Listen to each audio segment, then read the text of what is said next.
Assalamualaikum warahmatullahi wabarakatuh. Shalom, Om Swastiastu, Namo Buddhaya, dan salam kebajikan bagi kita semuanya. Selamat pagi, selamat siang, dan selamat malam untuk Bapak dan teman-teman kami yang berada di kelas Etika Bisnis dan Profesi CF. Pada kesempatan kali ini, kami dari kelompok 5 akan mempresentasikan materi yaitu Kode Etik Akuntan dan Penegakannya.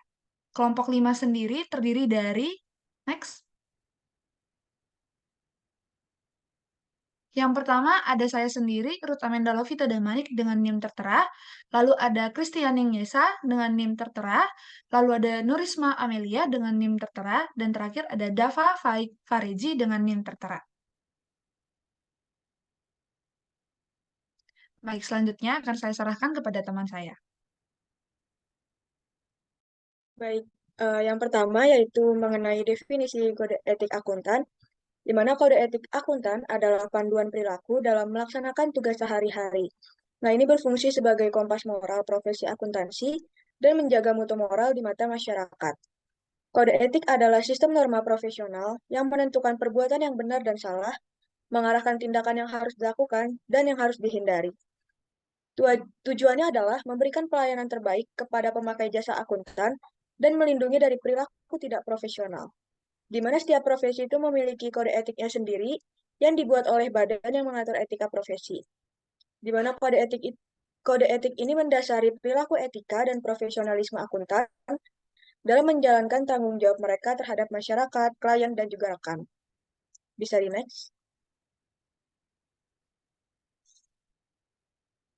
Yang selanjutnya yaitu beberapa alasan perlu adanya kode etik. Yang pertama yaitu kode etik merupakan suatu cara untuk memperbaiki iklim organisasional sehingga individu-individu dapat berperilaku secara etis. Lalu yang kedua yaitu mengarahkan perilaku organisasi untuk mempertimbangkan dampak moral dalam setiap keputusan bisnis.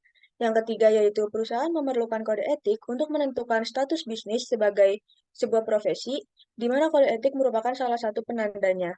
Lalu yang terakhir yaitu kode etik dapat juga dipandang sebagai upaya menginstitusionalisasikan moral dan nilai-nilai pendiri perusahaan, sehingga kode etik tersebut menjadi bagian dari budaya perusahaan dan membantu sosialisasi individu baru dalam memasuki budaya tersebut. Bisa di next. Yang selanjutnya akan dilanjutkan oleh rekan saya. Baik, terima kasih Nurisma. Di sini mungkin saya akan melanjutkan terkait dengan penjelasan yang telah disampaikan oleh Nurisma, yaitu terkait dengan definisi kode etik dan juga alasan diperlukannya kode etik bagi seorang akuntan. Nah, untuk itu ada baiknya apabila kita mengenali terlebih dahulu terkait dengan organisasi sebagai pihak yang melakukan penyusunan kode etik terhadap praktik akuntan di Indonesia, yaitu adalah IAI atau Ikatan Akuntan Indonesia. Nah, IAI atau merupakan singkatan dari Institut Akuntan Indonesia adalah sebuah organisasi profesi yang mewadahi dan mengatur para akuntan yang berpraktik di Indonesia. Nah, IAI bertanggung jawab untuk mengembangkan standar, pedoman, dan regulasi dalam praktik akuntansi di Indonesia. Organisasi ini juga memiliki peran dalam menyusun dan mengawasi penerapan kode etik akuntan di Indonesia, serta mempromosikan pengembangan kompetensi dan profesionalisme di kalangan akuntan. IAI juga berperan penting dalam menjaga integritas dan kepercayaan publik terhadap laporan keuangan dan layanan akuntansi di negara ini dengan diberlakukannya kode etik akuntan atau disusunnya kode etik akuntan bagi para akuntan yang ada di Indonesia. Seperti itu. Bisa di next.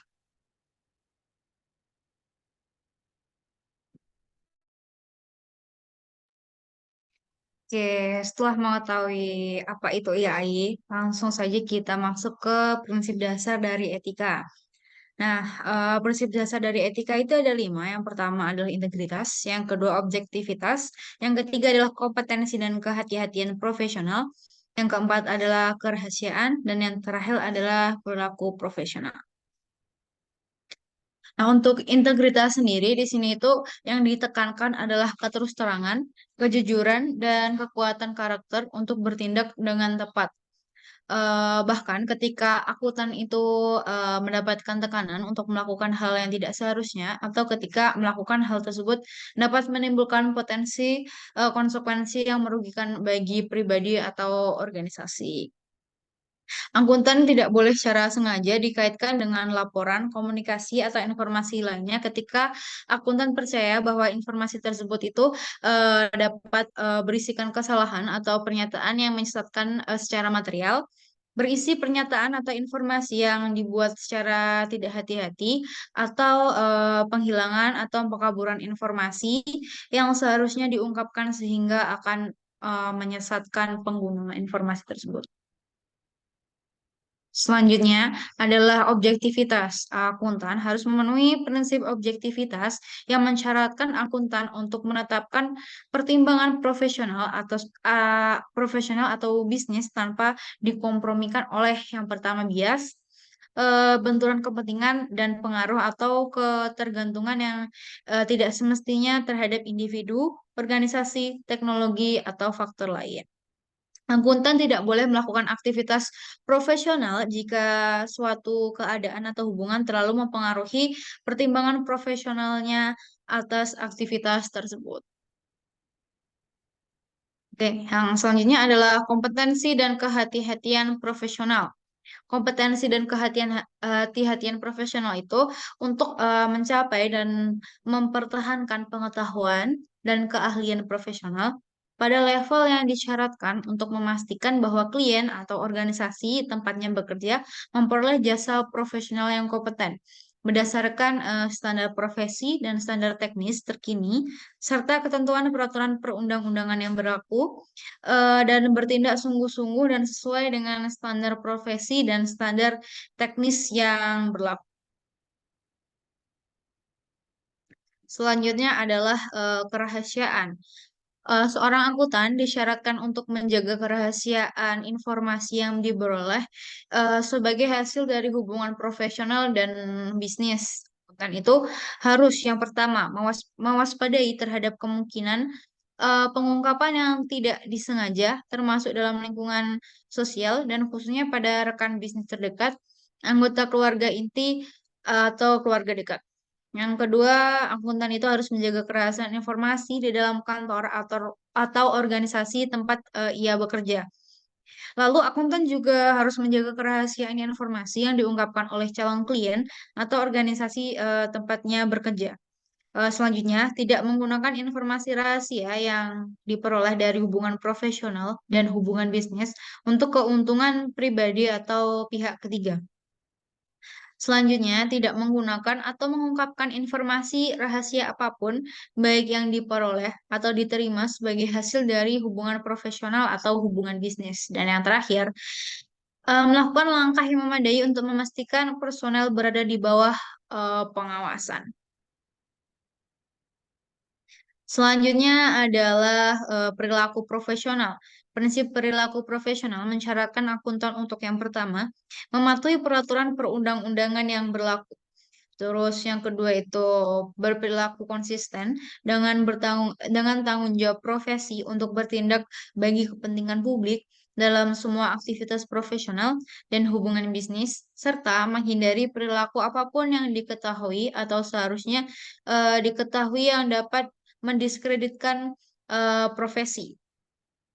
Akuntan tidak boleh terlibat dalam bisnis, pekerjaan, atau aktivitas apapun yang diketahui merusak atau mungkin merusak integritas, objektivitas, atau reputasi baik dari profesi dan hasilnya tidak sesuai dengan prinsip dari dasar etika yang ada. Oke, selanjutnya akan dilanjutkan oleh rekan saya. Baik. Selanjutnya kita akan membahas mengenai kerangka kerja konseptual. Kerangka kerja konseptual ini merupakan keadaan yang dihadapi oleh akuntan dalam melaksanakan perannya yang memungkinkan munculnya adanya ancaman-ancaman terhadap kepatuhan pada prinsip dasar etika. Nah, untuk itu kerangka kerja konseptual berfungsi untuk membantu akuntan dalam mematuhi prinsip-prinsip dasar etika dan memenuhi tanggung jawabnya untuk bertindak dalam melindungi kepentingan publik. Next.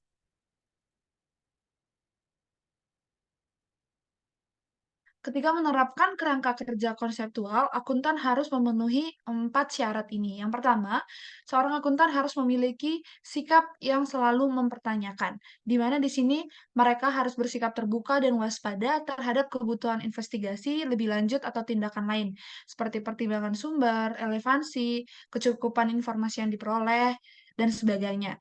Yang kedua, seorang akuntan haruslah menerapkan pertimbangan profesional atau professional judgment yang di mana mencakup aplikasi pelatihan, pengetahuan, keahlian, dan pengalaman profesional yang di mana relevan dengan fakta dan keadaan yang ada. Sehingga bisa dibilang semakin banyak pengalaman seorang akuntan, maka dapat dikatakan dia juga profesional dalam bidangnya. Yang ketiga, seorang akuntan haruslah menggunakan pengujian pihak ketiga yang rasional dan memiliki informasi yang memadai, di mana di sini pihak ketiga tidak harus seorang akuntan, namun memiliki pengetahuan dan pengalaman yang relevan untuk memahami dan mengevaluasi ketepatan atas kesimpulan akuntan. Dan yang terakhir itu ada pertimbangan lain yang berupa seperti bias, yang dimana ini terdiri dari beberapa jenis ataupun yaitu ada bias ketersediaan, bias konfirmasi, pemikiran kelompok, bias presentasi, dan lain-lain. Dan yang kedua itu ada budaya organisasi yang berupa dukungan budaya etis dalam organisasi seperti pelatihan, pendidikan, dan sebagainya. Next.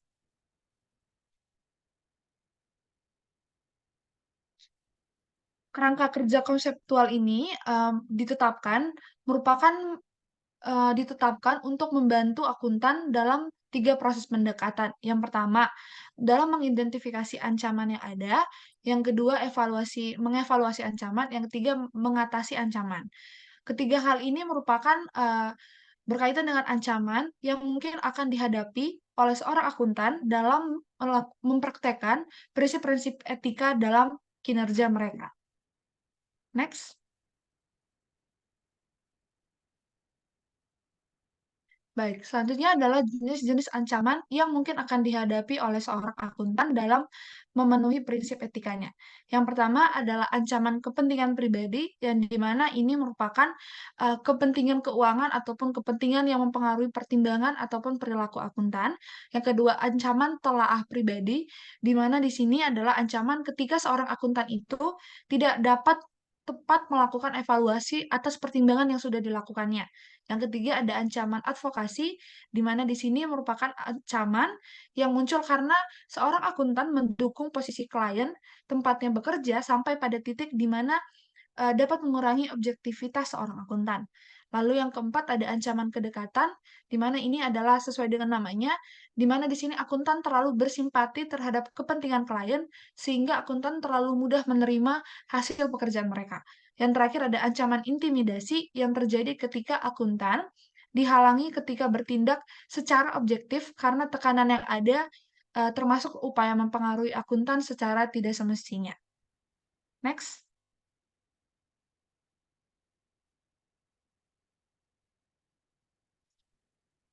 Baik, selanjutnya akan dijelaskan oleh teman saya.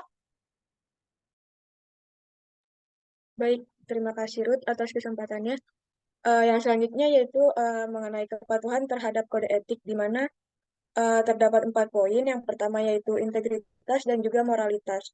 Nah, kepatuhan terhadap kode etik mengharuskan akuntan untuk bertindak dengan integritas dan moralitas yang tinggi dalam semua tindakan mereka. Mereka harus menjunjung prinsip-prinsip etika yang dijelaskan dalam kode etik, seperti kejujuran, keadilan, dan lain sebagainya. Lalu yang poin kedua yaitu mengenai objektivitas, di mana kepatuhan juga melibatkan pemeliharaan objektivitas dalam pengambilan keputusan dan pelaporan.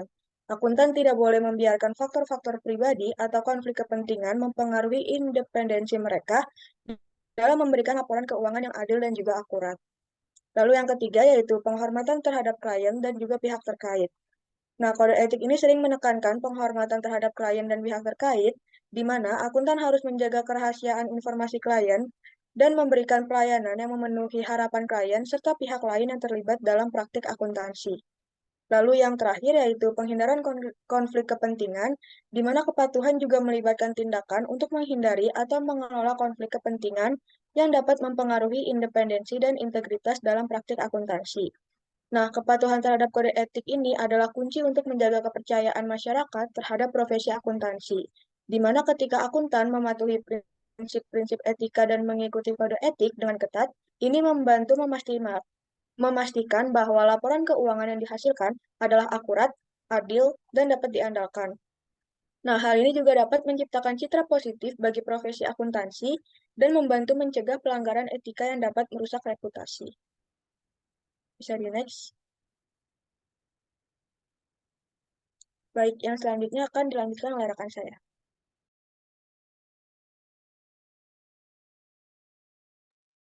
Baik, terima kasih. Kembali lagi bersama saya. Nah, setelah membahas sekian banyaknya pemaparan dari penjelasan-penjelasan yang telah diberikan oleh anggota kelompok saya yang lainnya, di sini saya akan membahas tentang interpretasi dari kode etik atau prinsip-prinsip etika yang telah kita bahas sebelumnya. Nah, yang pertama, yaitu adalah Kode Etik Akuntan Indonesia 2021 adalah panduan etika untuk perilaku akuntan dengan tujuan menjaga integritas dan juga profesionalisme. Dan interpretasi ini diperlukan karena terdapat situasi praktis yang kompleks. Kemudian, interpretasi yang kedua adalah prinsip etika dalam kode etik harus diterapkan dalam situasi praktis seperti konflik kepentingan, kerahasiaan, dan objektivitas. Interpretasi memberikan panduan yang konkret bagi seorang akuntan dalam menjalankan praktiknya. Kemudian yang ketiga adalah tujuan utama interpretasi ialah membantu akuntan dalam memahami prinsip etika, memberikan panduan dalam mengatasi dilema etika, dan mendorong praktik akuntansi yang etis. Dan yang terakhir yaitu adalah interpretasi keempat, yaitu adalah menjaga dan menegakkan etika profesi akuntan dengan mencegah pelanggaran etika, mendukung pengambilan keputusan etis, dan menjaga integritas dan profesionalisme. Dan sekian yang dapat saya sampaikan terkait dengan interpretasi. Kemudian bisa di next. Nah, untuk memahami lebih lanjut nih terkait dengan interpretasi, kita dapat menyimak contoh kasus yang telah dapat kita simak pada layar, yaitu terkait dengan contoh kasus interpretasi Sigit Sihotang. Nah, teman-teman dapat menyimak secara mandiri terkait dengan apa sih yang kita bahas dalam contoh kasus ini, dan akan saya beri waktu dalam 5 hitungan, yaitu 1, 2, 3, 4, 5. Oke, bisa di next teman-teman. Oke, berikut ini adalah penyelesaian terkait dengan contoh kasus interpretasi yang telah kita saksikan bersama pada slide sebelumnya. Nah, di sini itu saya menjelaskan terkait dengan proses penyelesaiannya, di mana di sini adalah sikap terkait dengan bagaimana menghadapi konflik etika berdasarkan Kode Etik Akuntan Indonesia 2021. Nah, dalam menghadapi konflik etika ini, seorang Sigit Sihotang harus mempertimbangkan prinsip-prinsip yang terkandung dalam Kode Etik Akuntan Indonesia 2021 terkait dengan yang pertama, integritas, objektivitas, kepentingan publik, dan juga profesionalisme. Nah, terkait dengan integritas, di sini Sigit Sihotang harus memastikan bahwa dia tidak terlibat dalam tindakan yang dapat merusak integritas profesi akuntan. Kemudian yang kedua adalah objektivitas, di mana Sigit harus menjalankan tugasnya secara objektif, tanpa adanya pengaruh dari pihak manapun, termasuk juga kliennya. Dan yang ketiga adalah kepentingan publik, di mana Sigit memiliki kewajiban untuk menjaga kepentingan publik dengan melaporkan temuannya secara jujur dan juga tepat waktu. Yang terakhir, yaitu adalah profesionalisme, di mana Sigit harus memastikan bahwa dia menjalankan tugasnya sesuai dengan standar etika dan profesionalisme yang berlaku dalam profesi akuntan. Kemudian tahap penyelesaian kasusnya, yaitu adalah Sigit harus melakukan langkah-langkah sebagaimana yang akan saya jelaskan berikut ini. Yaitu yang pertama adalah berbicara dengan pihak yang kompeten karena mereka dapat memberikan pandangan tambahan tentang bagaimana menangani situasi ini, dan hal tersebut sesuai dengan apa yang dipaparkan oleh kawan saya sebelumnya, yaitu adalah semakin tinggi pengalaman seorang akuntan, berarti dia dapat dinyatakan sebagai akuntan yang profesional, seperti itu. Kemudian kita akan bahas yang kedua, yaitu adalah komunikasi dengan klien untuk memahami lebih lanjut ketidaksesuaian yang ditemukan dalam pencatatan R&D. Nah, kemudian yang ketiga, ada konsultasi dengan IAI atau asosiasi profesi jika Lina merasa bahwa situasinya sangat rumit untuk mendapatkan panduan lebih lanjut tentang bagaimana menangani konflik etika ini dengan benar. Nah, di sini mungkin ada salah tulis di mana Lina ini seharusnya Sigit, teman-teman. Mohon maaf. Kemudian yang keempat itu adalah Sigit harus membuat keputusan yang etis berdasarkan panduan yang diberikan oleh prinsip-prinsip etika dalam Kode Etik Akuntan Indonesia 2021. Oke, demikian penyelesaian yang dapat saya sampaikan. Bisa di next.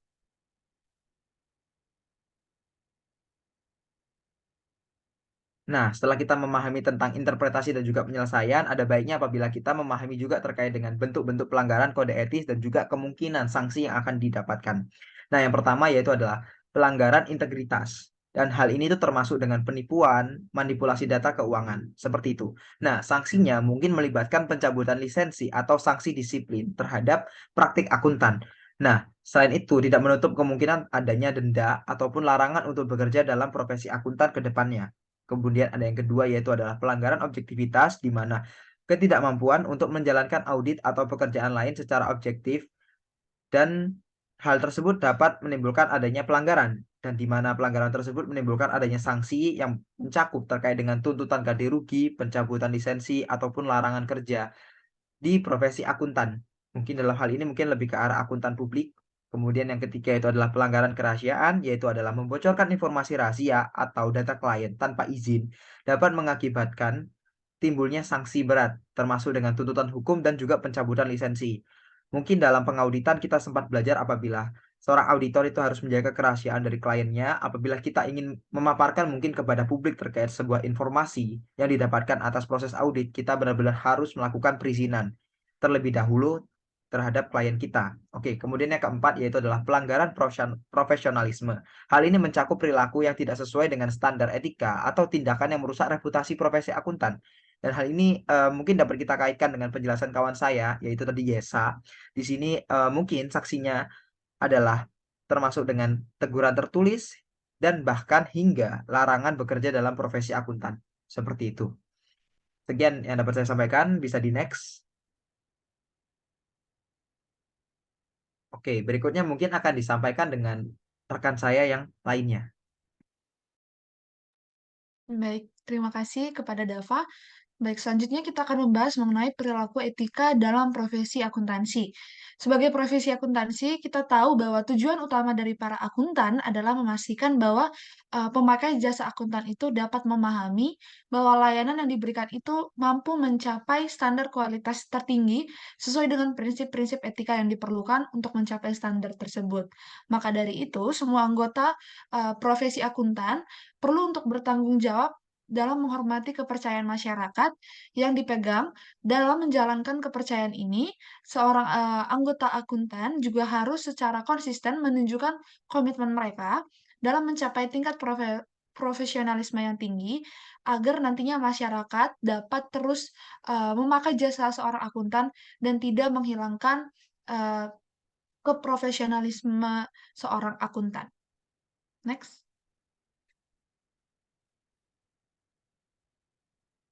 Baik, selanjutnya saya sarankan kepada teman saya. Baik, terima kasih Ruth. Selanjutnya adalah peran akuntan profesional. Nah, akuntan sendiri merupakan seseorang penasihat bisnis independen yang dapat menawarkan jasa audit, mengatur sistem klien, penasihat perencanaan pajak, deteksi penipuan dan penggelapan, penganggaran, dan analisis laporan keuangan. Akuntan juga dapat memberikan saran pada keputusan pembiayaan, memberikan pengetahuan khusus, dan akuntan juga dapat membantu menjaga etika dari lingkungan. Seperti itulah peran dari akuntan profesional. Mungkin sekian yang dapat dipaparkan oleh kelompok 5. Untuk teman-teman yang memiliki pertanyaan, bisa langsung dituliskan di kolom chat dan nanti akan dijawab oleh kelompok kami. Uh,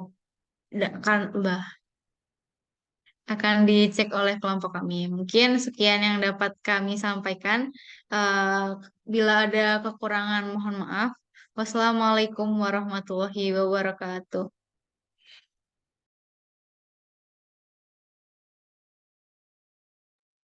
Bye-bye guys.